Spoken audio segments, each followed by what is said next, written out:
അങ്ങനെ ശിവരാമകൃഷ്ണന്റെ ജീവന് വേണ്ടി ആനന്ദിനെ വീണ്ടും കല്യാണം കഴിപ്പിക്കാൻ ഒരുങ്ങുകയാണ് കല്യാണി. പെണ്ണന്വേഷിച്ചിറങ്ങുകയാണ് കല്യാണി. സുബ്രുവിന്റെ അടുത്തെത്തുന്ന കല്യാണിക്ക് സുബ്രുവിന്റെ ചോദ്യങ്ങൾക്ക് മറുപടി പറയാൻ സാധിക്കുന്നില്ല. പക്ഷേ ഗംഗയും പ്രിയങ്കയും ഈ ഉദ്ദേശത്തെ കാണുന്നത് അഖിലാണ്ടേശ്വരിയുടെ ഗൂഢാലോചനയായിട്ട് തന്നെയാണ്. എങ്ങനെയും കല്യാണി ഒഴിവാക്കാനുള്ള അഖിലയുടെ തന്ത്രമാണിതെന്നാണ് പ്രിയങ്ക പറയുന്നത്.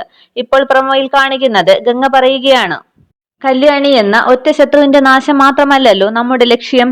തൃച്ചംബരത്തിന്റെ സർവനാശമാണ് നമ്മൾ ആഗ്രഹിക്കുന്നത്. ആ നാശം കാണാതെ നാഗമടത്ത് സഹോദരിമാർ അടങ്ങില്ല. ഇതിനു മറുപടിയായി പ്രിയങ്ക പറയുകയാണ്, ആനന്ദിന് ഭാര്യയായി കല്യാണി തന്നെ തുടരണം. എന്നാലേ അഖിലേക്കും തൃച്ചംബരത്തിനും സമാധാനക്കേടുണ്ടാകൂ. പിന്നീട് കാണിക്കുന്നത് തൃച്ചംബരത്ത് സഹദേവൻ എത്തുകയാണ്. ഇളയച്ചൻ വന്ന വിവരങ്ങളും നടത്തിയ പ്രവചനങ്ങളും ഒക്കെ അറിഞ്ഞ് എത്തിയിരിക്കുകയാണ് സഹദേവൻ. പക്ഷേ വിലാസിനി സഹദേവൻ വന്നത് അറിയുന്നില്ല. ജയന്തി ഓടിച്ചെന്ന് വിലാസിനിയോട് പറയുകയാണ്, ആന്റി, സഹദേവൻ അങ്കിൾ എത്തിയിട്ടുണ്ട്. ഇതറിഞ്ഞ വിലാസിനി ആകെ ഭയപ്പെട്ടു നിൽക്കുകയാണ്. ഇനി തന്റെ നീക്കങ്ങൾ എങ്ങനെ നടത്തും എന്നതിനെ കുറിച്ചൊക്കെ ആലോചിച്ച് പരിഭ്രമിച്ചു നിൽക്കുകയാണ് വിലാസിനി. ഇത്രയുമാണ് പ്രൊമോ. Okay, thank you.